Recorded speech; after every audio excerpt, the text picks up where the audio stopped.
بسم الله الرحمن الرحيم. ومن أحسن قولا ممن دعا إلى الله وعمل صالحا وقال إنني من المسلمين.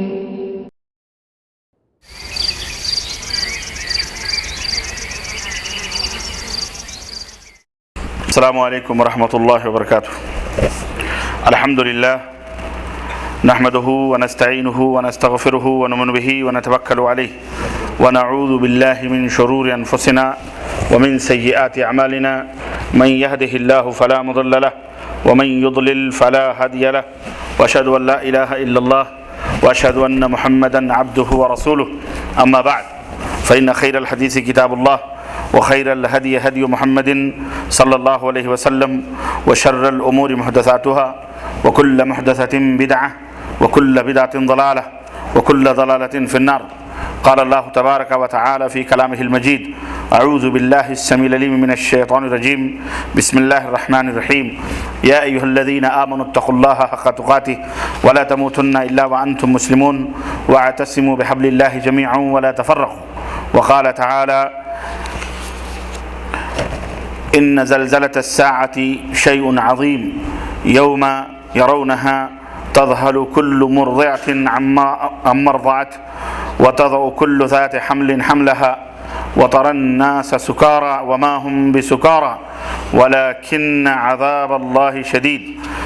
وقال تعالى في مقام آخر: إذا زلزلت الأرض زلزالها وأخرجت الأرض أثقالها وقال الإنسان ما لها يومئذ تحدث أخبارها بأن ربك أوحى لها يومئذ يصدر الناس أشتاتا ليروا أعمالهم فمن يعمل مثقال ذرة خيرا يره ومن يعمل مثقال ذرة شرا يره. اللهم صل على محمد وعلى آل محمد كما صليت على إبراهيم وعلى آل إبراهيم إنك حميد مجيد. اللهم بارك على محمد وعلى آل محمد كما باركت على إبراهيم وعلى آل إبراهيم إنك حميد مجيد. تمام قسم کی حمد و ثنا، کبریائی اور بڑائی اس اللہ عز و جل کے لیے لائق و زیبہ ہے جس نے ہمیں اور آپ کو پیدا فرمایا، اور بیش بہا درود و سلام اس ذات مبارکہ مطہرہ پر جن کا نام نامی اسم گرامی احمد مجتبی محمد مصطفیٰ صلی اللہ علیہ وسلم ہے. برادران اسلام، نوجوان دوستوں، بزرگوں اور بھائیوں، آج بتاریخ 9 جمادی الاول 1429 ہجری مطابق 14 مئی سن 2008 عیسوی کی اس تاریخ میں المکتب التعاونی للدعوت والارشاد وتوعیة الجالیات بغعا کے زیر اہتمام جس موضوع پر یہ جلسہ منعقد ہوا ہے وہ موضوع ہے مناظر قیامت یا قیامت کی ہونلاکیاں.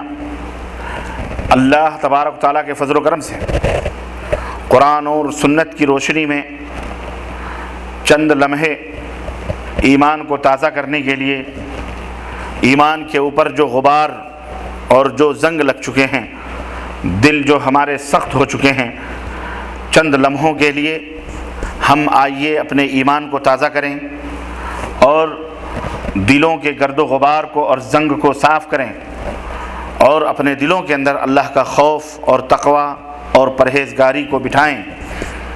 آج کے اس اجلاس کا بنیادی مقصد یہی ہے. اللہ عز و جل سے دعا ہے کہ اللہ تبارک و تعالی ہمارے دلوں کو نرم فرمائے اور بار الہ ہم سب کو نیک عمل کرنے کی توفیق عطا فرمائے، اور اللہ عز و جل ہم سب کو قرآن و سنت کے مطابق عمل کرنے کی توفیق بخشے. آمین یا رب العالمین. دوستوں اور بھائیوں، قرآن کریم کی جن آیات کی تلاوت کا شرف میں نے حاصل کیا ہے، سب سے پہلے ان آیتوں کے ترجمے آپ حضرات کی خدمت میں رکھ دوں، کیونکہ یہ آیتیں اسی موضوع سے متعلق ہیں اور اسی موضوع کے تعلق سے اس کے اندر باتیں بتائی گئی ہیں. اے ایمان والو، اللہ سے ڈرو، تقوی اختیار کرو جیسا کہ ڈرنے کا حق ہے، اور جب تم مرو تو اس حال میں مرو کہ تم مسلمان ہو، اور اللہ کی رسی کو مضبوطی کے ساتھ پکڑ لو اور ٹکڑے ٹکڑے نہ ہو. دوسری کہ اللہ رب العزت نے ارشاد فرمایا کہ سنو یقیناً قیامت کا جو زلزلہ ہے یہ بڑا ہی عظیم ہے. وہ دن ایسا دن ہوگا کہ لوگ اس دن دیکھیں گے کہ دودھ پلانے والی عورت اپنے دودھ پیتے ہوئے بچے کو بھول جائے گی. حمل والی عورت اپنے حمل کو ضائع کر دے گی. لوگ نشے کی حالت میں مدہوش ہوں گے، نگاہیں چڑھی ہوئی ہوں گی، ہوش و حواس ان کے کھو چکے ہوں گے، گم ہو چکے ہوں گے. لیکن وہ کسی نشے کی وجہ سے نہیں کہ جس طرح ایک شرابی شراب پی کر نشے کی حالت میں ہوش و حواس کو کھو دیتا ہے، نہیں، بلکہ ولیکن عذاب اللہ شدید، اللہ کا عذاب اتنا سخت ہوگا کہ لوگ اپنے ہوش و حواس کو کھو بیٹھیں گے. اسی طرح اللہ رب العزت نے سورہ زلزال میں ارشاد فرمایا اذا زلزلت الارض زلزالہا، جب زمین جھجھوڑ دی جائے گی، جب وہ زلزلہ قیامت آئے گا، زمین جھجھوڑ دی جائے گی اور اس زمین اپنے بوجھ کو اگل دے گی. زمین کے اندر جو بوجھ ہے، یعنی جو انسان ہم نے دفن کیے ہیں جن لوگوں کو، یہ زمین انہیں اگل دے گی، یعنی لوگ اپنی زمینوں سے باہر نکل چکے ہوں گے. اور انسان جب اس منظر کو دیکھے گا تو کہے گا اس زمین کو کیا ہو گیا ہے. زمین پھر ان کی خبروں کو بیان کرے گی، جو زمین اس کے چھاتی کے اوپر، اس کے سینے پر لوگوں نے جو کچھ بھی کیا ہے، وہ زمین اللہ کے سامنے اس کو بیان کرے گی، ایک ایک رپورٹ دے گی. وہ یومئذ تحدث اخبارہا بان ربک اوحی لہا، اس لیے کہ اللہ نے اس زمین کو حکم دیا ہوگا کہ اب بیان کر تو تیری چھاتی پر لوگوں نے کیا کیا حرکتیں اور کیا کیا مشغلے کیے ہیں. یومئذ یصدر الناس اشتاتا لیروا اعمالهم، وہ دن، قیامت کا دن ایسا خطرناک اور ایسا بھیانک ہوگا اور ایسا ہولناک ہوگا کہ لوگ گروہ در گروہ بھاگ رہے ہوں گے اللہ تبارک و تعالیٰ کی طرف. کیوں؟ لیروا اعمالهم، تاکہ انہوں نے جو دنیا میں کمایا تھا اپنے اعمال کو دیکھیں کیا انہوں نے کیا ہے. فمن یعمل مثقال ذرۃ خیرا یرہ، تو جس نے اس روئے زمین پر، زمین کی چھاتی پر ذرہ برابر بھی اچھا کام کیا ہوگا وہ بھی اسے دیکھے گا. ومن یعمل مثقال ذرۃ، ذرے کے برابر بھی، ذرے، ریت کے ذرے جو ہوتے ہیں اس کے برابر بھی اگر کسی نے برا کام کیا ہوگا وہ بھی اپنے سامنے اس کو دیکھے گا. قرآن کریم کی یہ آیتیں ہمیں بتلاتی ہیں کہ قیامت کا منظر کتنا ہولناک ہوگا اور کتنا خطرناک ہوگا. میرے عزیزوں، میرے دوستوں اور بھائیوں، ہم اور آپ اس دنیا میں پیدا کیے گئے، اللہ تبارک و تعالیٰ کی بیش بہا نعمتوں سے ہم اور آپ فیضیاب ہو رہے ہیں اور اس روئے زمین پر فائدہ اٹھا رہے ہیں. آپ کے علم کے لیے یہ معلوم ہونا چاہیے کہ یہ زمین، یہ آسمان، یہ سب کی بادشاہت اللہ عز و جل کی. اور اللہ تبارک و تعالیٰ نے قرآن کریم جب نازل فرمایا تو اس کے ابتدائی 5 برس کے درمیان ابتدائی اللہ کے رسول صلی اللہ علیہ وسلم کی جو 23 سالہ زندگی رہی ہے، اس 23 سالہ زندگی میں جو 13 برس اللہ کے رسول صلی اللہ علیہ وسلم نے مکے میں اور 10 برس جو مدینے میں گزارے، تو 13 برس کے اندر جو 5 برس کی ابتدائی آیتیں قرآن کریم کی نازل ہوئی ہیں اس میں اللہ تبارک تعالیٰ نے آخرت کا ذکر بھرپور فرمایا ہے. کیوں؟ اور اسی وجہ سے آپ کو معلوم ہونا چاہیے کہ ایمان کے کتنے ارکان ہیں؟ 6 ارکان ہیں. ان میں سے سب سے پہلا رکن اللہ کے اوپر ایمان لانا، اللہ کے، دوسرا رکن فرشتوں کے اوپر ایمان لانا، تیسرا رکن اللہ کی نازل کی ہوئی کتابوں پر ایمان لانا، اور چوتھا رکن اللہ کے بھیجے گئے تمام نبیوں اور رسولوں پر ایمان لانا، اور 5واں رکن یوم آخرت یعنی قیامت کے دن کے اوپر ایمان لانا، اور چھٹا اور آخری رکن ہے تقدیر کے، نصیب کے، قسمت کے اچھے اور برے ہونے کے اوپر ایمان لانا. یہ 6 ارکان ہیں اور اس میں چھٹا رکن یوم آخرت ہے. قیامت کے دن پر یہ ایک دن یہ دنیا ختم کر دی جائے گی، زلزلہ آئے گا. زلزلہ وہ زلزلہ نہیں جسے آج ہم اور آپ دیکھ رہے ہیں، جیسے کل یا آج جاپان کا زلزلہ آیا اور کتنے ہزاروں کے ہزار بستیاں ویران ہو گئیں. سونامی کا طوفان آیا جس میں لاکھوں کے لاکھوں لوگ برباد ہو گئے. کچھ دنوں پہلے برما کا 2 دن پہلے 3 دن پہلے جو سیلاب آیا اس کے اندر ہزاروں کے ہزاروں لوگ ختم نیست و نابود کر. یہ زلزلے نہیں، ترکیہ کا زلزلہ نہیں، وہ زلزلہ ایسا زلزلہ ہوگا جس کا منظر اللہ رب العزت نے بیان فرمایا کہ زمین جھجھوڑ دی جائے گی. دودھ پلانے والی عورت اپنے دودھ پیتے ہوئے بچے کو بھول جائے گی. حاملہ عورت اتنا خطرناک وہ منظر ہوگا کہ حاملہ عورت اس ہولناکی کو دیکھ کر اپنے حمل کو ضائع اور برباد کر دے گی، یعنی اس کا بچہ اس کے پیٹ سے باہر نکل جائے گا. وہ منظر قیامت کا.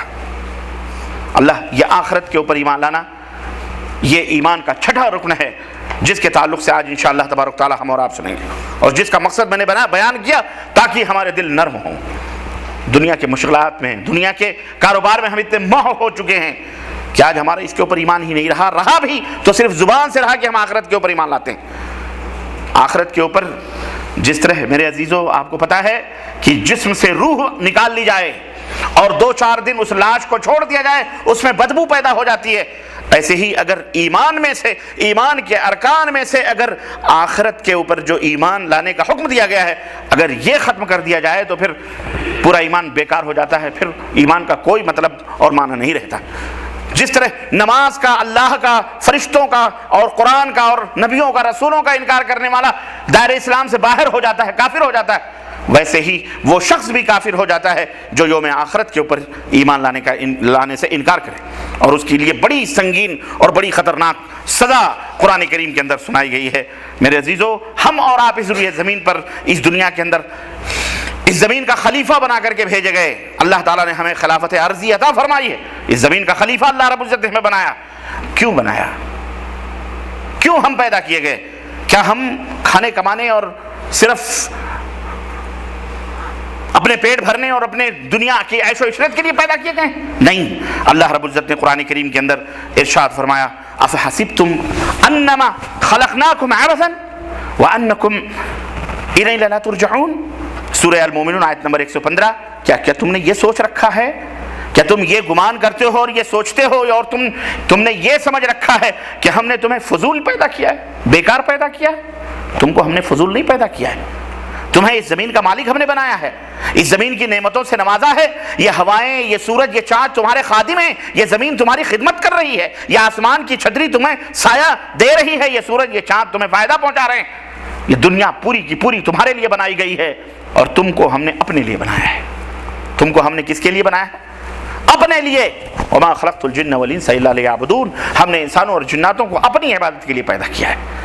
اللہ نے فرمایا ہم نے تم کو اپنی عبادت، اپنی بندگی اور اپنی غلامی کے لیے پیدا کیا ہے. اب جو بندہ اللہ غلامی کا طریقہ نہ معلوم ہو، جو بندہ رب کے حقوق کو نہ پہچانے، جو بندہ اللہ کو نہ پہچانے، جو بندہ اللہ کے حقوق نہ پہچانے، وہ بندہ بندہ کہلانے کا حق رکھتا ہے؟ وہ نوکر کہلانے کا حق رکھتا ہے جو مالک کی خدمت نہ کرے؟ وہ نوکر کہلانے کا حق رکھتا ہے جو مالک کے حقوق کو نہ سمجھے؟ بولو میرے عزیزو، میرے دوستو اور بھائیو، اس لیے ہم سب کے اوپر ضروری ہے کہ بحیثیت انسان ہم سب کے اوپر ضروری ہے کہ ہم اس زمین کے اوپر رہتے ہوئے صرف اپنے پیٹ کے لیے محنت نہ کریں بلکہ ہم اپنی آخرت کی بھی فکر کریں. ایک مسلمان، ایک مومن آدمی اسی شکل میں مومن اور مسلمان ہوتا ہے جب وہ آخرت کے اوپر یقین رکھتا ہے اور وہ یہ سوچتا ہے کہ اس دنیا میں بیکار نہیں پیدا کیا گیا، کھانے پینے کے لیے نہیں بنایا گیا اس کو، بلکہ وہ اس لیے پیدا کیا گیا ہے کہ ایک دن پلٹ کر اللہ تبارک تعالیٰ کے پاس اسے جانا ہے اور اپنی پوری زندگی کا اسے حساب و کتاب دینا ہے. آخرت میں اللہ تبارک تعالیٰ اس سے حساب و کتاب لے گا. اور یہ دنیا یہ دار الامتحان ہے، یہ پریکشا حال ہے، ایگزامینیشن حال ہے.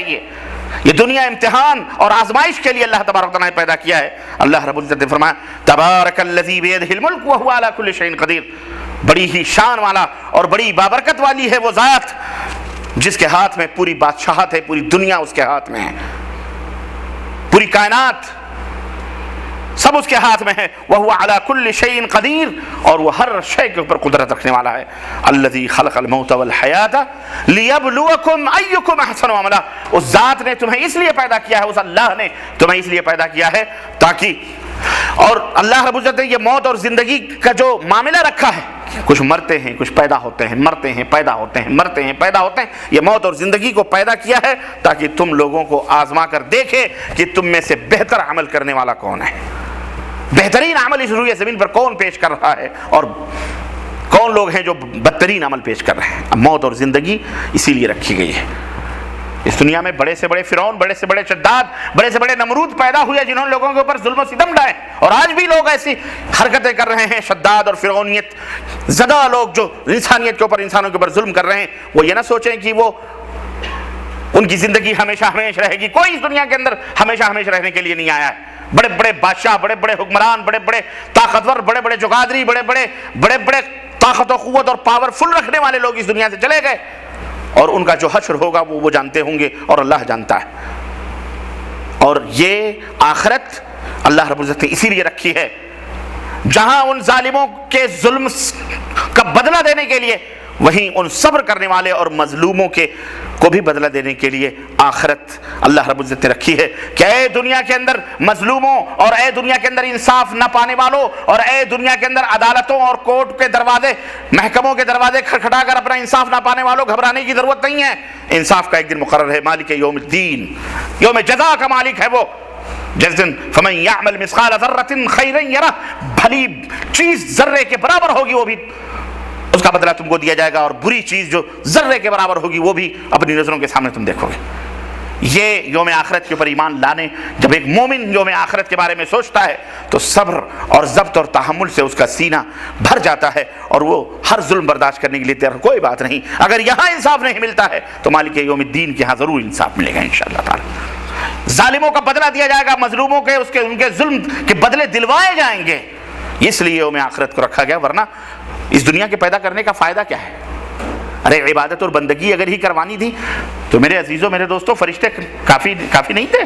فرشتے ہی کافی تھے. اور انہوں نے اعتراض بھی کیا تھا اللہ تبارک تعالیٰ کی تخلیق پر، جب اللہ رب العزت نے فرمایا کہ میں اس روئے زمین کے اوپر خلیفہ بنانے والا ہوں. وَإِذْ قَالَ رَبُّكَ إِنِّي جَاعِلٌ فِي الْأَرْضِ خَلِيفَةً قَالُوا وَتَجْعَلُ فِيهَا مَن يُفْسِدُ فِيهَا وَيَسْفِكُ الدِّمَاءَ وَنَحْنُ نُسَبِّحُ وَنُقَدِّسُ لَكَ قَالَ إِنِّي أَعْلَمُ مَا لَا تَعْلَمُونَ. جب اللہ نے فیصلہ کیا کہ میں انسانیت کو اس روئے زمین پر پیدا کرنے والا ہوں اور زمین کا مالک بنانے والا ہوں، تو فرشتوں نے کہا اے اللہ، کیا تو ایسے لوگوں کو پیدا کرے گا جو دنیا میں فتنہ و فساد پیدا کریں گے؟ کیا ہم تیری تقدیس اور تیری تسبیح اور تیری عبادت و بندگی کے لیے کافی نہیں ہیں؟ ہم تو صبح و شام کر رہے ہیں، ان کو تو کیوں پیدا کرے گا؟ اللہ فرماتا ہے کہ انی اعلم ما لا تعلمون، جو میں جانتا ہوں وہ تم نہیں جانتے ہو. میرے عزیزوں، میرے دوستوں اور بھائیوں، تو اللہ رب العزت نے یوم جزا اسی لیے رکھا ہے. اسے یوم جزا بھی کہتے ہیں، بدلے کا دن بھی کہتے ہیں، اسے یوم الدین بھی کہا جاتا ہے، بدلے کا دن بھی کہا جاتا ہے، اسے جو ہے کیا کہتے ہیں یوم آخرت بھی کہا جاتا ہے، یوم القیامہ بھی کہا جاتا ہے.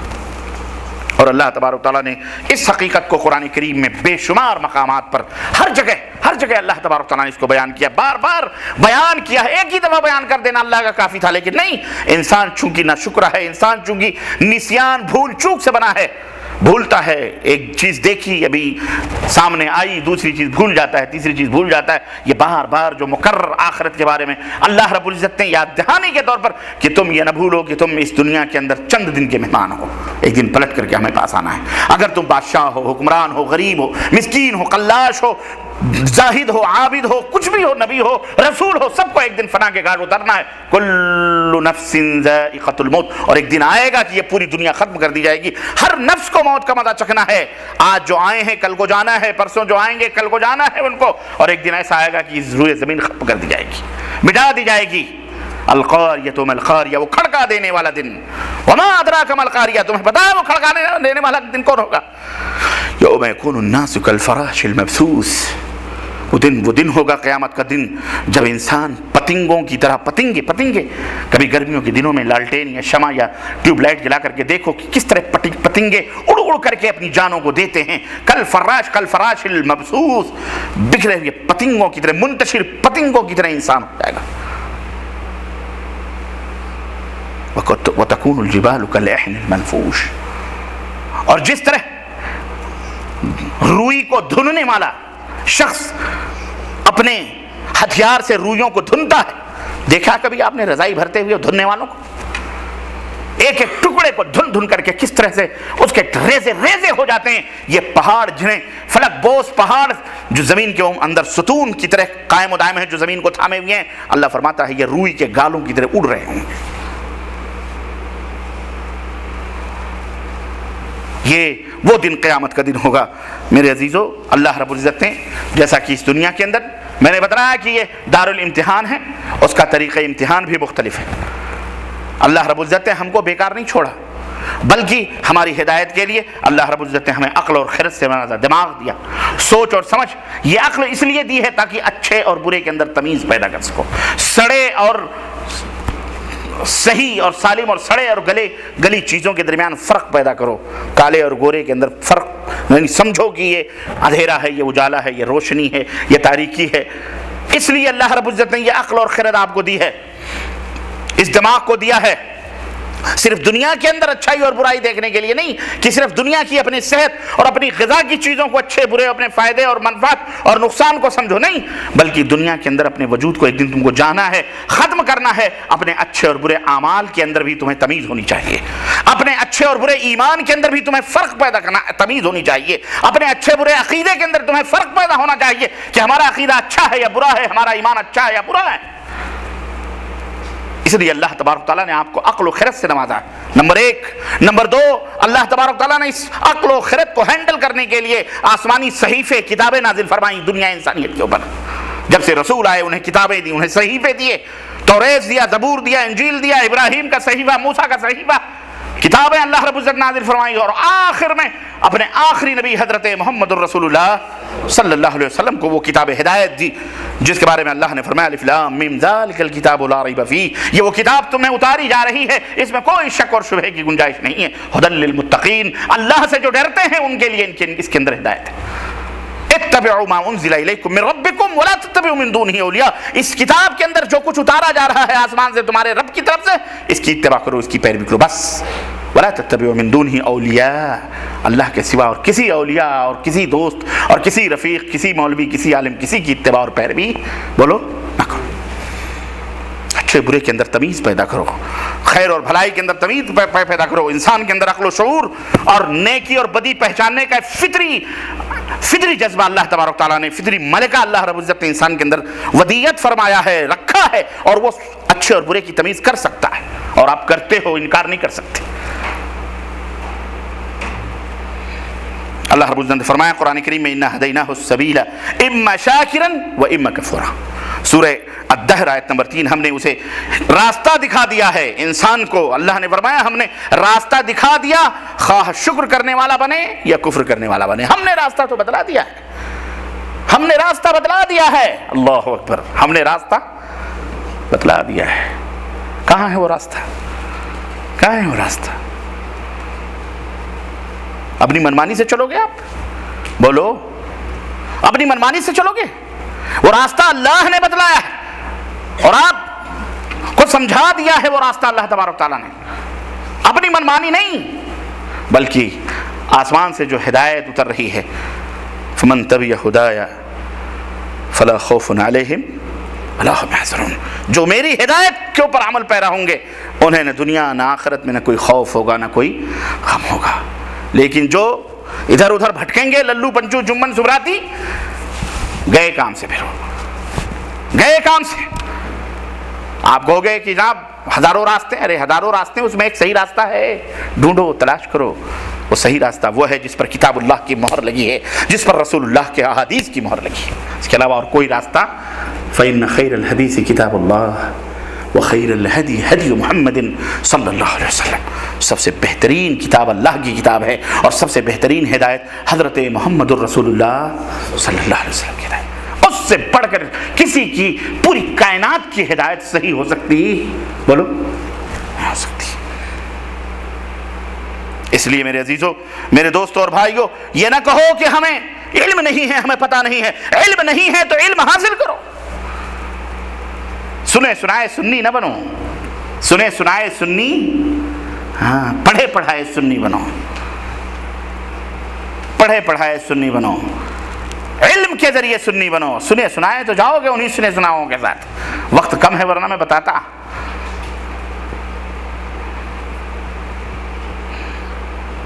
کسی آئیے بات تو سمجھ لو، بہرحال مثال ہے، کسی چوہے نے میڈک سے دوستی کر لی، بڑی یاری گزری، بڑی دوستی ہوئی۔ ایک دن چوہے نے میڈک سے کہا، یارو تم تو رہتے ہو پانی میں، میں رہتا ہوں سوراخ میں، کبھی دل کہتا ہے ملنے کے لیے تو بڑی مشکل ہوتی ہے، تم کو میں کہاں جاؤں، پانی سے تمہیں ڈرتا ہوں۔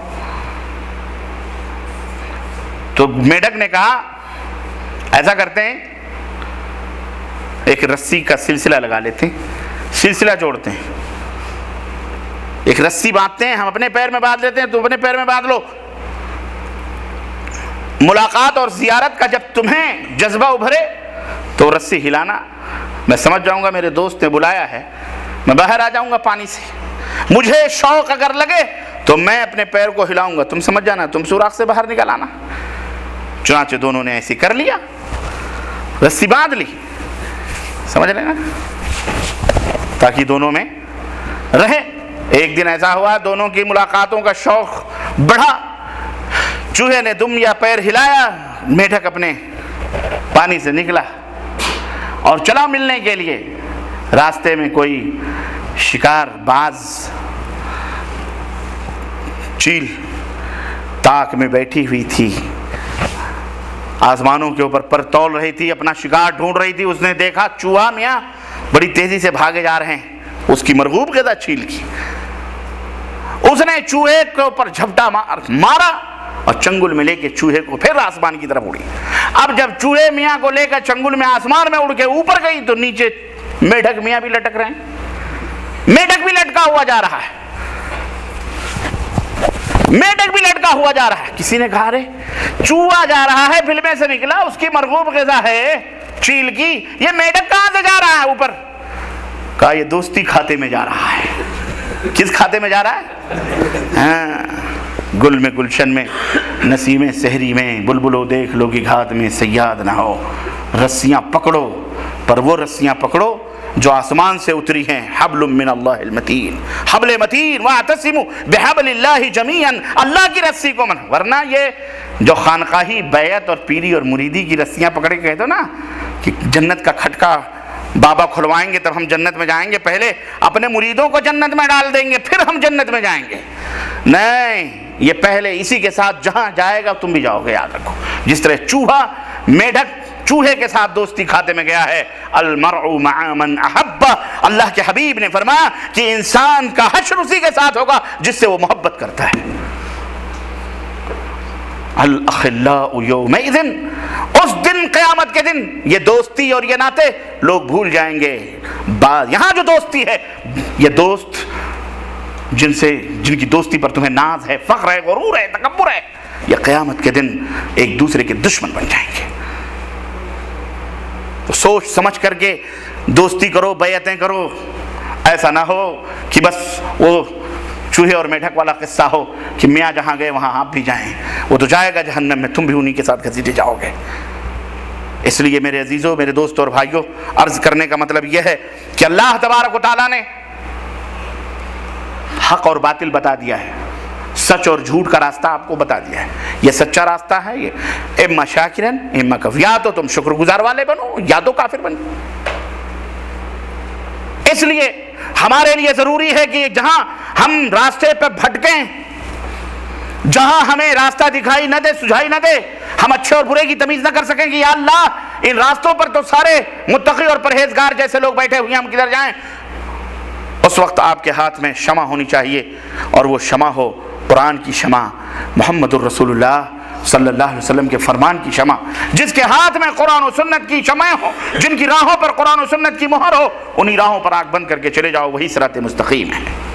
اللہ رب العزت نے فرمایا وَهَدَيْنَاهُ النَّجْدَيْنِ، ہم نے نیکی اور بدی دونوں نمایاں راستے ہم نے انسان کو سکھلا دیے ہیں، بتلا دیے ہیں، اب اس کی مرضی ہے وہ جو راستہ اختیار کرنا چاہے کرے۔ یہ نہ کوئی کہے کہ ہم اپنی تقدیر کے مجبور ہیں، اللہ نے ہم کو جیسا لکھا ہے ہم ایسا کریں گے، نہیں، اللہ نے اچھا برا دونوں اسی لیے عقل دی ہے، خیرت دی ہے، اور اچھے اور برے کی تمیز کے لیے اللہ عز و جل نے کتاب کو نازل فرمایا ہے، صحیفے نازل فرمائے، قرآن کو نازل فرمایا، تاکہ تم اچھے اور برے کی قرآن پڑھ کر کے اور تمیز کر سکو۔ اور اگر اس قرآن کو بھی سمجھانے کے لیے حضرت خاتم النبیین محمد الرسول اللہ صلی اللہ علیہ وسلم کو نازل فرمایا کہ ایسا نہ ہو کہ تم اپنی منمانی جو مطلب نکالنا چاہو اپنے مطلب سے نکالو، نہیں، ہمارے یہاں وہی مفہوم اور وہی مطلب اور قرآن کا وہی معنی پسندیدہ ہے جو حضرت محمد الرسول اللہ صلی اللہ علیہ وسلم کا بتلایا ہوا ہے۔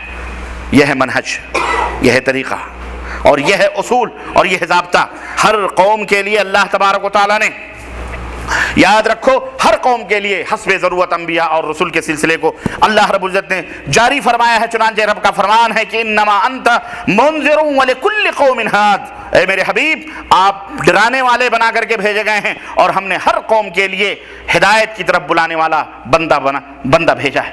ہر قوم کے لیے ہم نے ہدایت دینے والا بنا کر کے بھیجا ہے، وہ یہودی ہوں، وہ نصرانی ہو، وہ ہندو ہوں، وہ مجوسی ہوں، وہ زردشتی ہوں، یا کسی بھی دھرم کے ماننے والے ہوں، ہر قوم کے اندر ہدایت دینے والا اللہ نے بنا کر کے بھیجا ہے۔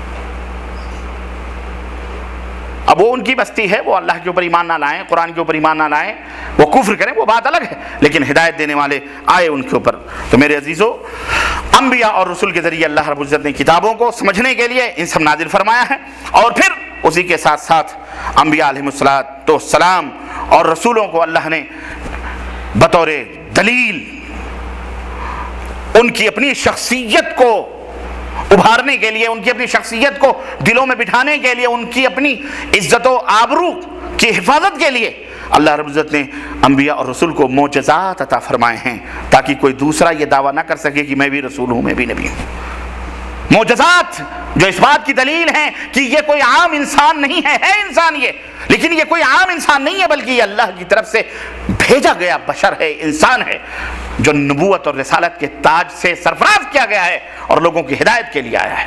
وہ معجزات اسی لیے عطا کیے گئے تاکہ لوگوں کو بتلائیں کہ دیکھو میں کوئی عام انسان نہیں ہوں، اللہ تبارک و تعالیٰ نے مجھے نبی بنا کے بھیجا ہے، یہ معجزہ ہے، یہ معجزہ ہے، یہ معجزہ ہے۔ یہ پورا آپ دیکھیں کہ اللہ رب العزت نے ہماری ہدایت کے لیے کس قدر انتظامات فرمائے ہیں۔ یہ اللہ کا احسان ہے ہمارے اوپر کہ نہیں احسان ہے؟ بولو، اللہ نے ہم کو پیدا کر دیا، سیدھے کہتا ہے اب جاؤ تم کرو، اچھا کرو گے تو جنت میں، برا کرو گے جہنم میں، بات ختم۔ ہم نے تمہیں عقل دے دی، نہیں، اللہ نے عقل بھی دی، عقل کو ہینڈل کرنے کے لیے قرآن دیا، قرآن کو سمجھانے کے لیے صاحب قرآن حضرت محمد الرسول اللہ صلی اللہ علیہ وسلم کو نازل فرمایا، تاکہ تم کل قیامت کے دن یہ نہ کہہ سکو اے اللہ میں تو معذور تھا، میرے تو دماغ بھی نہیں تھا، میرے تو سمجھ میں بھی نہیں آتا تھا۔ کہیں سے تم نکل نہیں سکتے، بچ نہیں سکتے ہو۔ اور دیکھ، جہاں پر یہ تمام سب چیزوں کا انتظام کیا ہدایت کا، وہیں اور دیگر کچھ دنیا کی چیزوں کی محبتیں ہمارے دلوں کے اندر اللہ رب العزت نے ڈال بھی دی، کیونکہ امتحان ہے نا۔ ایک استاد جب امتحان لیتا ہے تو صرف سوال ہی نہیں کرتا، بلکہ کچھ سوالات کے طریقے اور بھی ہوتے ہیں۔ ایک تو یہ ہوتا ہے کہ بتاؤ سعودی عرب کا نقشہ کہاں ہے، بتاؤ مکہ کہاں ہے، بتاؤ مدینہ کہاں ہے، بتاؤ اللہ کے نبی کا نام کیا تھا، بتاؤ اللہ کے نبی کے جو ہے کیا کہتے ہیں بیویاں کتنی۔ ایک طریقہ یہ ہوتا ہے۔ ایک طریقہ ایسا بھی ہوتا ہے کہ استاذ کتاب کی عبارتوں کو لکھ دیتا ہے اور اس میں کہیں مسٹیک کر دیتا ہے، کتاب دے دیتا ہے پڑھنا، اور اس میں کہیں مسٹیک کہتا ہے رائٹ اینڈ فالس کے نشانات لگاؤ، صرف ٹک کرو، یہ غلط ہے کہ صحیح ہے، غلط ہے کہ صحیح ہے، غلط ہے کہ صحیح ہے کہ نہیں؟ یہ بھی طریقہ امتحان ہے۔ تو اللہ تبارک و تعالیٰ نے جہاں یہ تمام سب انتظامات کیے آپ کی ہدایت کے لیے، وہیں دنیاوی محبتیں انسان کے دل کے اندر اللہ نے پیدا کر دی، خواہشات پیدا کر دی اللہ رب العزت نے، چاہتیں پیدا کر دی اللہ تبارک و تعالیٰ نے، اور بتلا دیا کہ یہ میرے مقررہ حدود ہیں، ان حدود سے تجاوز نہ کرنا، یہ صحیح ہیں، یہ غلط ہیں، ان حدود میں رہنا، اگر ان سے تجاوز کرو گے تو پھر یاد رکھو تمہاری سزا قیامت کے دن تمہیں دی جائے گی، پکڑے جاؤ گے، اور اگر یہ چیزیں ہماری عبادتوں میں رکاوٹ بنیں گی تو اس کے ذمہ دار تم ہوں گے۔ بیوی کی محبت، بچوں کی محبت، مال کی محبت، دین کی، اللہ رب العزت نے یہ ساری چیزیں ہمارے دلوں کے اندر ودیت کر دی ہیں، اور یہ وہ چیزیں ہیں کہ اگر انہی کے اندر آدمی ڈوب گیا تو پھر اخروی نعمتوں سے بھی وہ محروم ہو جائے گا۔ دنیا کی نعمتیں اللہ رب العزت نے اسی لیے رکھی ہیں تاکہ تم دیکھو اور اس سے فائدہ بھی اٹھاؤ، لیکن انہی کو سب کچھ مت سمجھو۔ چنانچہ اللہ رب العزت نے قرآن کریم کے اندر مختلف مقامات پر ارشاد فرمایا کہ وَاعْلَمُوا أَنَّمَا أَمْوَالُكُمْ وَأَوْلَادُكُمْ فِتْنَةٌ وَأَنَّ اللَّهَ عِنْدَهُ أَجْرٌ عَظِيمٌ، کہ یاد رکھو تمہارے مال اور تمہاری اولاد یہ حقیقت میں یہ سامان آزمائش ہیں، اسی کو اپنا منتہا، اپنا مقصود اصلی، اسی کو اپنا مطلوب نہ سمجھنا دنیا کے اندر کہ یہ مال و دولت کا حصول ہی ہماری زندگی کا مقصد ہے، حسین خوبصورت بیوی ہی ہماری زندگی کا مقصد ہے، بہترین محلات اور بہترین قصر اور بہترین بلڈنگیں اور پراپرٹیز اور جائیداد ہی ہماری زندگی کا محاصل ہے، نہیں۔ یہ تم اس کو دیکھ کر کے پریشان نہ ہونا، یہ سامان آزمائش ہیں، آزمائش کے لیے رکھی گئی ہیں۔ اور سنو وَأَنَّ اللَّهَ عِنْدَهُ أَجْرٌ عَظِيمٌ، اللہ رب العزت کے پاس اجر دینے کے لیے اس سے بھی زیادہ بہت کچھ موجود ہے۔ اللہ کے پاس بہت بڑا اجر ہے، اس سے کہیں زیادہ یہ اللہ نے دی ہے نا۔ جب ہم دیکھ رہے ہیں اتنی ساری نعمتوں کو اور ہم مبہوت ہوتے جا رہے ہیں، تو جو اللہ نے ہم سے چھپا کے رکھی ہیں وہ کتنی اہم اور کتنی بڑی ہوں گی، ذرا غور کرو۔ ایک انسان نے خوبصورت پینٹنگ کری، یا ایک انسان نے بہترین گارڈن بنایا، یا دنیا کے نیچرل آپ جو ہے مناظر کو دیکھتے ہیں، یورپ میں، کشمیر کے اندر، جہاں کہیں بھی جاتے ہیں، اڈی کے اندر اور دیگر مقامات پر حسین اور خوبصورت سمندر اور نہریں اور نالے اور دیگر چیزیں آپ دیکھتے ہیں تو آپ مبہوت ہو جاتے ہیں اور کیا کہتے ہیں، یار ایسا لگتا ہے کہ یہی جنت ہے، جنت بنا دیا ہے اس کو۔ جب انسان کی اپنی بنائی ہوئی چیزوں کو تم جنت کہہ دیتے ہو تو جو اللہ نے جنت بنائی ہے وہ کتنی اعلیٰ ہوگی، وہ کتنی خوبصورت ہوگی۔ غور کرو اور ذرا سوچو، اللہ رب العزت نے فرمایا کہ المال والبنون زینت الحیات الدنیا، سورہ الکہف آیت نمبر 46، کہ یہ مال اور یہ اولاد یہ محض دنیاوی زندگی کے لیے ایک آزمائش ہے، ہنگامی آرائش ہے، زیب و زینت کے لیے، یہ تمہارا مقصود اور مطلوب نہ ہونا پائیں۔ اسی لیے اللہ نے فرمایا کہ زُيِّنَ لِلنَّاسِ حُبُّ الشَّهَوَاتِ مِنَ النِّسَاءِ وَالْبَنِينَ وَالْقَنَاطِيرِ الْمُقَنطَرَةِ مِنَ الذَّهَبِ وَالْفِضَّةِ وَالْخَيْلِ الْمُسَوَّمَةِ وَالْأَنْعَامِ وَالْحَرْثِ ذَلِكَ مَتَاعُ الْحَيَاةِ الدُّنْيَا وَاللَّهُ عِنْدَهُ حُسْنُ الْمَآبِ۔ سورہ آل عمران آیت نمبر 14، اللہ رب العزت نے فرمایا کہ لوگوں کے لیے نفس کی مرغوبات، عورتیں، اولاد، چاندی کے ڈھیر، سونے، چنے ہوئے حسین اور خوبصورت گھوڑے، مویشی، زراعت کے لیے زمینیں، یہ بڑی خوشائند اور خوبصورت بنا دی گئی ہیں کہ ان کو دیکھ کر آدمی خواہش کرے، رغبت کرے، چاہت کرے، طمع کرے، حرص کرے، مگر اللہ فرماتا مگر یہ سب دنیا کی چند روزہ زندگی کے سامان ہیں، دنیا کی چند روزہ زندگی کے سامان ہیں۔ حقیقت میں جو بہتر ٹھکانہ ہے وہ اللہ کے پاس ہے۔ اور اس کو بڑی آسانی کے ساتھ ہم پردیسی لوگ سمجھ سکتے ہیں۔ ہم پردیسی ہیں، اپنے اپنے وطن کو چھوڑ کے آئے ہیں، اور آپ سب جانتے ہیں اس حقیقت کو، یہاں کی مارکیٹیں بہترین ایئر کنڈیشنوں سے اور بہترین غسالوں، بہترین سلاجوں، بہترین چمکدار چیزوں سے بھری پڑی ہیں، بہترین الماریوں، بہترین صوفوں، بہترین کرسیوں، بہترین بیڈ روموں، بہترین چیزوں سے بھری پڑی۔ لیکن ایک اجنبی شخص، ایک اجنبی آدمی اکثر 99% آپ کو ایسے ملیں گے جو ان دکانوں میں گھستے نہیں ہیں، وہ حراج کی طرف جاتے ہیں۔ کہاں جاتے ہیں؟ حراج میں جاتے ہیں، سیکنڈ ہینڈ مال ڈھونڈتے ہیں، سستے سے سستا چولہا، سستے سے سستا گیس کا سلنڈر، سستے سے سستی چیزیں، سستے سے سستی پتیلیاں، چمچے، بس چند چیزیں خرید کر، بسترے، چارپائیاں پرانی دھرانی چلیں گی، بسترے پرانے دھرانے چلیں گے، چادر ادھر 5-10 ریال کی لا کے ڈال لیں گے۔ کیوں بھائی؟ مارکیٹیں بھری پڑی ہیں، کس کے لیے ہیں؟ نہیں ہیں تو ہمارے لیے، لیکن یہ ہمارا اصلی ٹھکانہ نہیں ہے۔ ہم یہاں چند دن کے لیے ہیں، یہ سب چھوڑ کر کے ہم کو جانا ہے۔ ہم ابھی انہی چیزوں کے گزارا کر لیں گے، چند پیسے بچا لیں گے، اور چند پیسے بچا کر جب اپنے وطن جائیں گے، بہترین ایئر کنڈیشن وہاں لگوائیں گے، بہترین فریج وہاں خریدیں گے، بہترین غسالے وہاں خریدیں گے، بہترین صوفے وہاں خریدیں گے، نئی چیزیں وہاں خریدیں گے۔ کیوں؟ اس لیے کہ ہمارا وطن یہ نہیں ہے، بلکہ ہمارا وطن کہیں اور ہے۔ بات حقیقت ہے کہ نہیں؟ بولو، ہے کہ نہیں؟ آدمی پرانی دھرانی چیزوں پر یہاں گزارا کر لیتا ہے، آدمی پرانی دھرانی گاڑیاں 3,500 4,000 کی ڈھونڈ کر کے اپنا کام نکال لیتا ہے۔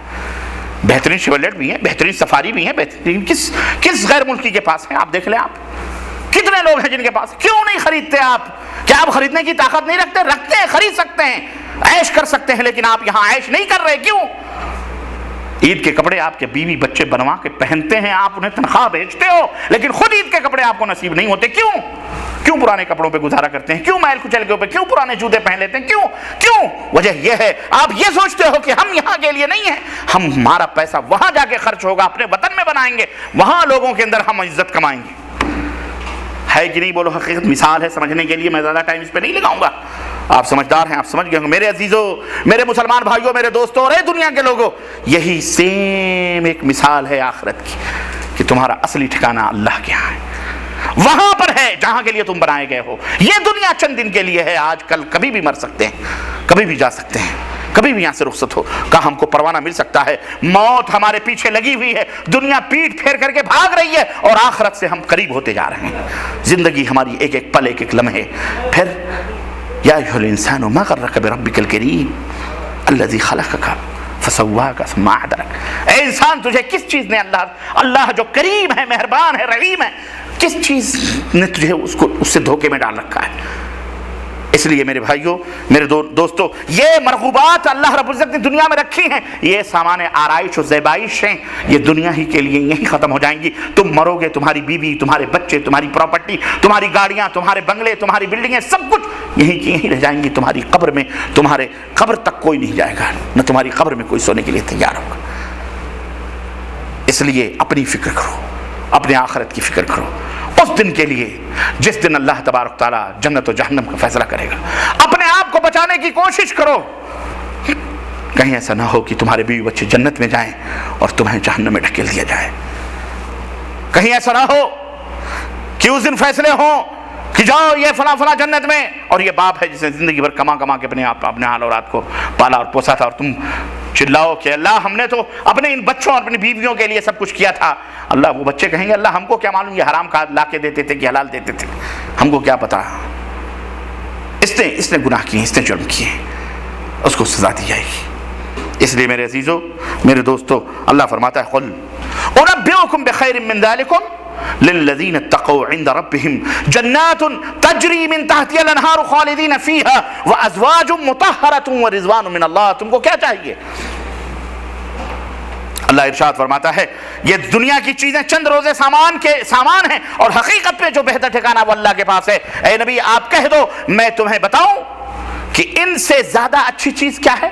یہ جو چیزیں سونے چاندی، گھوڑے، سواریاں، بلڈنگیں، محل، بیوی، وزین للناس حب الشہوات، یہ شہوت کی محبت انسان کے اندر ڈال دی گئی ہے، یہ اس کی ڈالی گئی فطری چیز ہے۔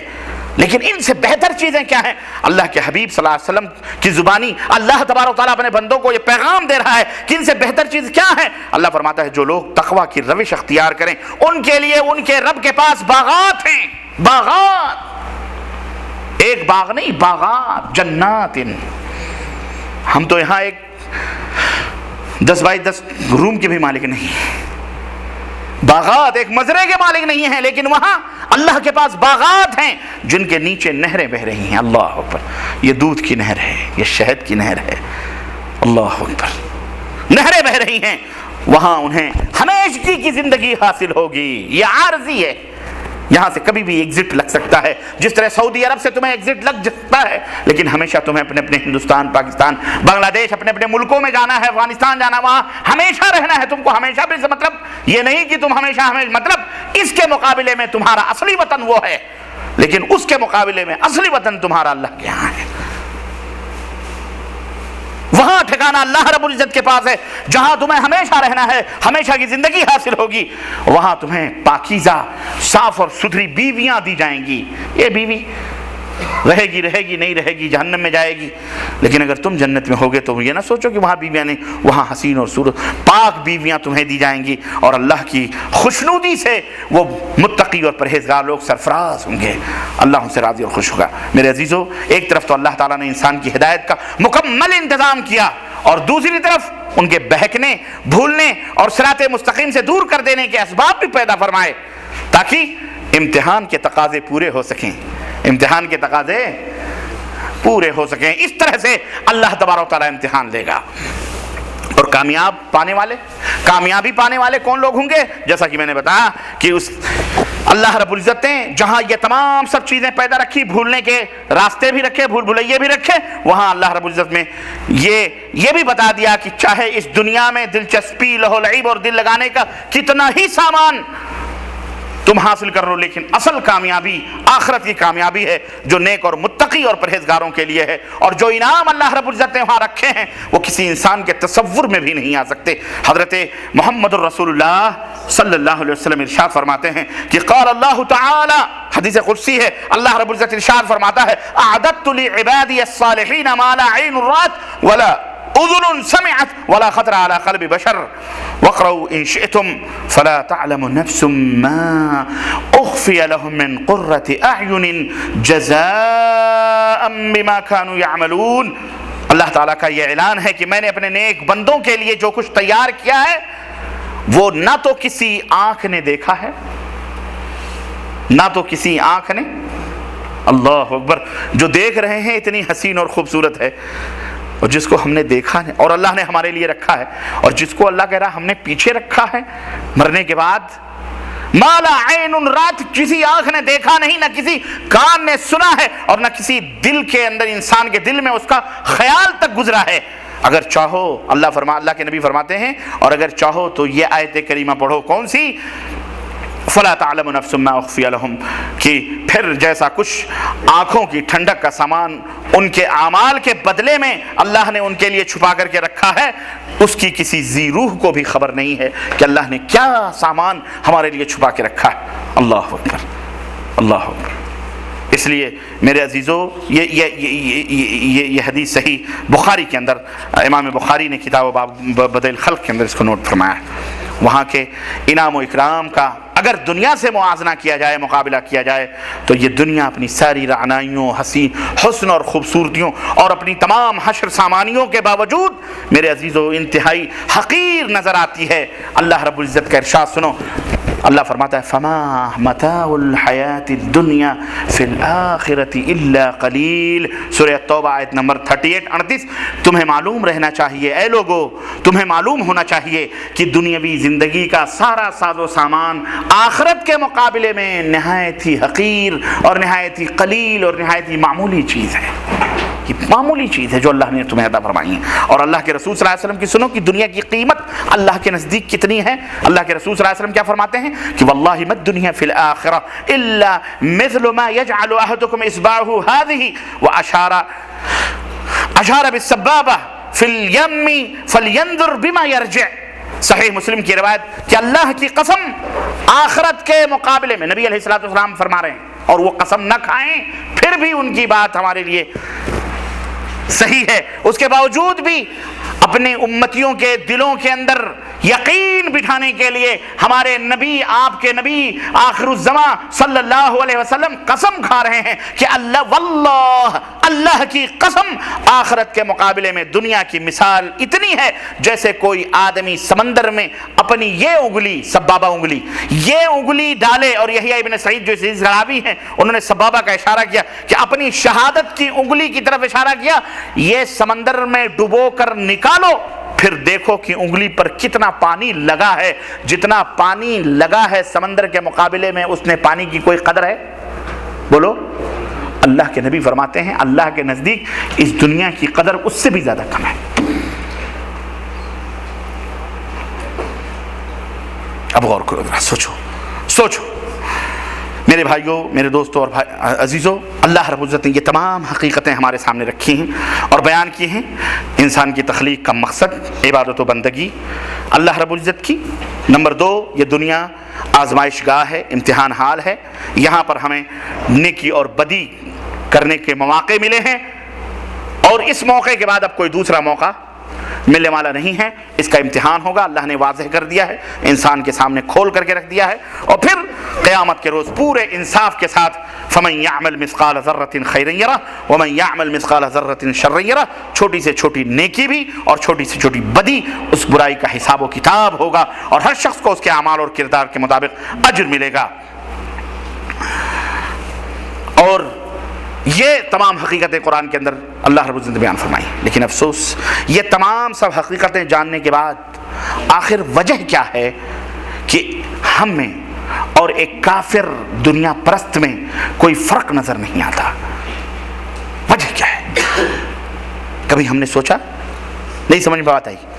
یہ تمام حقیقتیں ہم جانتے ہیں، سمجھتے ہیں، کہ اللہ تبارک تعالیٰ نے یہ واقعی یہ تمام سب چیزیں ہمارے لیے رکھی ہیں، یہ حقیقتوں کو ہم سمجھتے ہیں، اس کے باوجود بھی ہمارے کردار، ہمارے کیریکٹرز، ہمارے اخلاق، ہمارے معاملات، ہماری دنیاوی زندگی ایک دنیا پرست کافر کے مقابلے میں کوئی خاص فرق نظر نہیں آتا۔ اس کی وجہ کیا ہے میرے بھائیو؟ حقیقت تو یہ ہے کہ ہمارے دلوں میں آخرت کا ایمان ہی پیدا نہیں ہوا ہے۔ در حقیقت ہم اتنے مادہ پرست ہو چکے ہیں اور دنیا کے اندر اس قدر ہم مہو ہو چکے ہیں کہ ہم آخرت زبان سے کہتے ہیں ہمیں آخرت کے اوپر یقین ہے، لیکن ہمارے دلوں کے اندر اس کا احساس نہیں ہے، اس دن کی ہولناکی کا اور اس دن کی جو ہے اس دن کی خطرناکی کا ہمارے دلوں کے اندر کوئی احساس نہیں رہا۔ اس لیے ہمارے دل جو ہے یہ سخت ہیں، اور دوسرے یہ کہ دنیا کی نعمتوں کو ہم نے سب کچھ سمجھ کر کے آخرت میں جو اللہ رب العزت نے ہمیں نعمتیں رکھی ہیں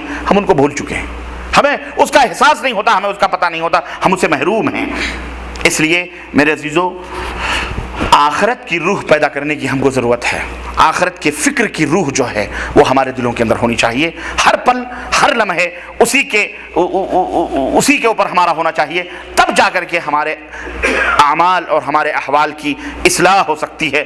جب انسان مالک حقیقی کو بھول جائے، جب روح کو قرار نہ ملے، تسکین نہ ملے، جب دلوں پر زنگ چڑھ جائے، اور جب انسان اپنے کسی سکون کا طلبگار ہو، بشرطے کی سچا طلبگار ہو، تو میرے عزیزو اسے ضرور سکون ملے گا اور ضرور اسے قرار ملے گا، لیکن اس کے لیے دو چیزیں کرنا پڑیں گی۔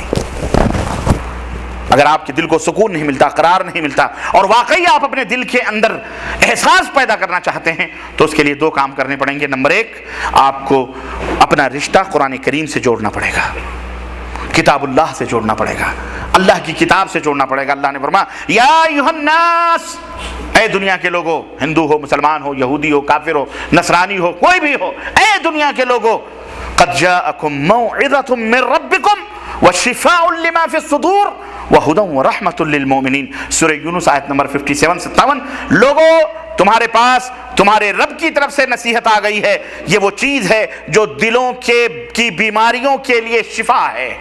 اس کے اندر دلوں کی جو بیماریاں ہیں اس کے لیے کیا ہے؟ شفا ہے۔ جو اسے قبول کر لیں ان کے لیے رہنمائی ہے، اور اس کے اندر رحمت ہے۔ اس قرآن کے اندر ان کے لیے رحمت ہے اور ان کے لیے رہنمائی ہے، اور اللہ کے رسول صلی اللہ علیہ وسلم نے بھی اس بیماری کا یہی علاج تجویز فرمایا۔ چنانچہ نبی علیہ السلام فرماتے ہیں ان هذه القلوب تصدع كما يصدع الحديد اذا اصابه الماء، کہ یہ دل لوہے کی مانند ہیں، جس طرح لوہے کو پانی میں ڈال دو تو زنگ لگ جاتے ہیں، ایسے دلوں کے اوپر بھی زنگ لگتے ہیں۔ دلوں کے اوپر کیا لگتے ہیں؟ زنگ لگتے ہیں۔ قیل یا رسول اللہ وما جلاء هذا، صحابہ کرام نے عرض کیا اللہ کے نبی پھر اس کو مٹانے کا، اس زنگ کو صاف کرنے کا طریقہ کیا ہے؟ ہم کیسے اپنے دلوں کی اصلاح کریں، کیسے اپنے دلوں کو صاف اور ستھرا کریں تاکہ یہ دل ہمارے صاف اور ستھرا رہیں؟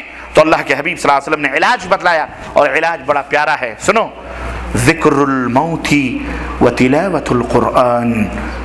اے میری امت کے لوگوں، موت کو کثرت کے ساتھ یاد کرو اور قرآن کریم کی تلاوت کرو، یہ دل تمہارے صاف ہو جائیں گے۔ اور تلاوت کا مطلب یہ نہیں کہ طوطے کی طرح رٹ لیں اور طوطے کی طرح پڑھ لیں، نہیں، تلاوت کا ایک معنی سمجھنا بھی آتا ہے۔ قرآن کی تلاوت کرو، اس کو سمجھ کے پڑھو، اس کو ترجمے کے ساتھ، معنی اور مطلب کے ساتھ پڑھو گے، ورنہ قرآن کے پڑھنے والے بہت ہیں، معنی مطلب پوچھو تو پتہ ہی نہیں ہوگا۔ قرآن پڑھو، اس کے مطلب اور معنی کے ساتھ پڑھو۔ اللہ کے حبیب فرماتے ہیں کہ ما آمن بالقرآن من استحل محارمہ، جس شخص نے قرآن کریم کی حرام کی ہوئی چیزوں کو حلال سمجھ لیا، اس کا ایمان ہی قرآن پہ نہیں ہے۔ اللہ اکبر۔ اگر کوئی قرآن پڑھے گا تو حرام اور حلال سمجھے گا کہ نہیں سمجھے گا، اور وہ حرام کی ہوئی چیزوں کو حلال کر لے تو اللہ کے حبیب فرماتے ہیں اس نے قرآن ہی کو نہیں پڑھا، اس نے قرآن کو سمجھا ہی نہیں۔ آج جو بے رہ روی، جو قساوت قلبی، جو فحاشی، جو ہم سب مسلمان یا دنیا کے لوگ، یہ اس قرآن سے رشتے کو کاٹنے کی وجہ سے، قرآن کو نہ پڑھتے ہیں نہ سمجھتے ہیں۔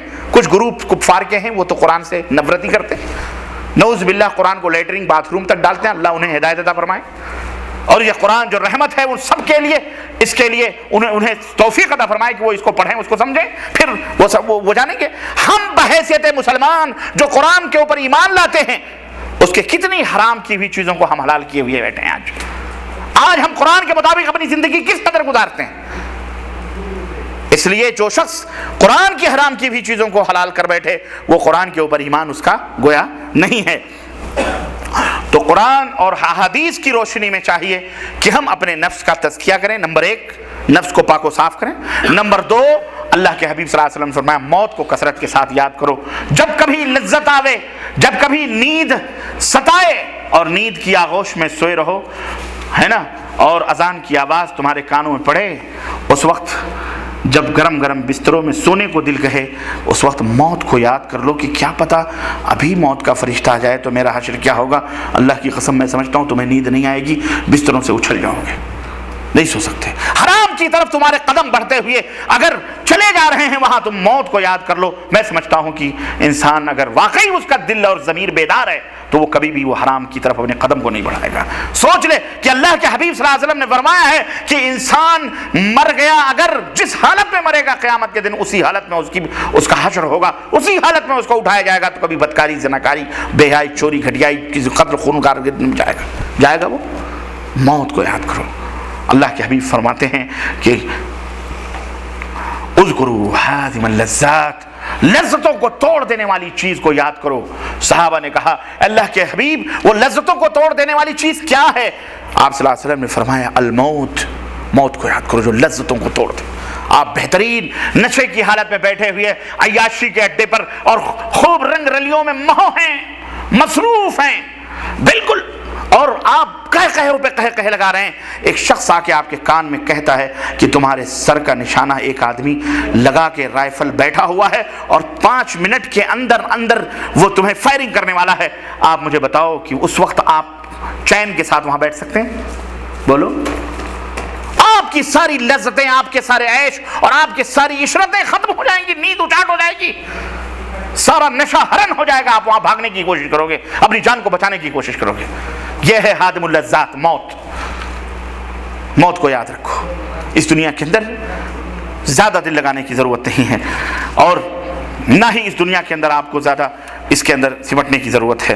باتیں بہت ہیں میرے عزیزوں، میں نہیں چاہتا کہ ان تمام سب چیزوں کی تفصیلات آپ کی خدمت میں رکھوں۔ آپ کو پتہ ہے کہ ایک دن اس عالم کو، اس دنیا کو چھوڑ کر ہمیں عالم برزخ کی طرف پرواز کرنا ہے، جہاں یا تو سکھ ہی سکھ ہیں اور یا تو دکھ ہی دکھ ہیں۔ دو ہی زندگی ہے، عذابوں سے بھری ہوئی زندگی یا اذیتوں سے یا عذابوں سے بھری ہوئی زندگی، اور یا تو نعمتوں سے بھری ہوئی زندگی ہے۔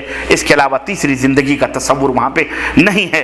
اللہ رب العزت نے ارشاد فرمایا حتی اذا جاء احدهم الموت قال رب ارجعوني لعلی اعمل صالحا فيما تركت كلا انها كلمة هو قائلها ومن ورائهم برزخ الى يوم يبعثون۔ سورہ المومنون آیت نمبر 99 اور 100۔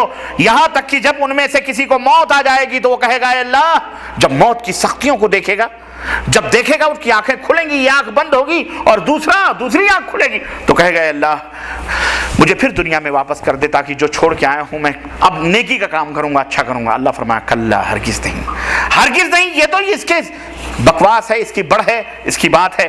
اس کے پیچھے تو اب ایک برزخ ہے، اب اس کو آگے ہی آگے جانا ہے، پیچھے پلٹ کر کے یہ جا سکتا خلاص اس کے پیچھے برگر۔ یہ قیامت تک کے لیے، اب جب تک یہ اٹھایا نہیں جائے گا، جب تک اسی عذاب میں ملوث رہے گا۔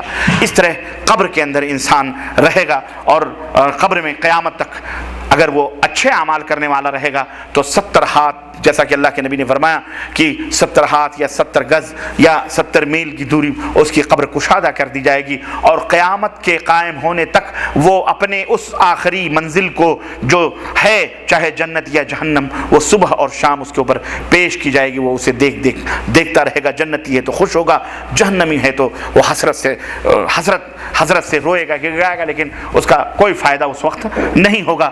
اس کے بعد ایک دن آئے گا، وہ دن جو قیامت کا دن ہے، سور پھونکا جائے گا۔ 2 سور پھونکے جائیں گے۔ ایک سور پھونکا جائے گا جب پوری دنیا ختم کر دی جائے گی، مٹا دی جائے گی۔ اس کے بعد دوسرا سور پھونکا جائے گا، اور یہ اس سور اور اس سور کہتے ہیں